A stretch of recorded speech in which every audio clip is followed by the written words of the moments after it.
Hi, to enable or disable autocorrection on the iPhone 13, let's just open this Messages app first and check how this feature works when it's enabled.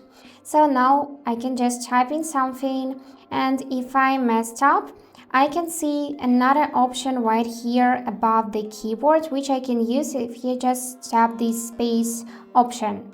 So if you would like to disable it, you would need to go in the settings, here select general, and after that go in this keyboard section, and now you can disable autocorrection. So just tap on the switcher like that, and now let's try this out.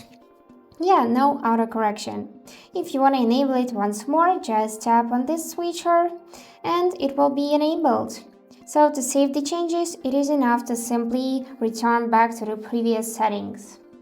And that's it for today. Hope this video was helpful. Thank you for watching.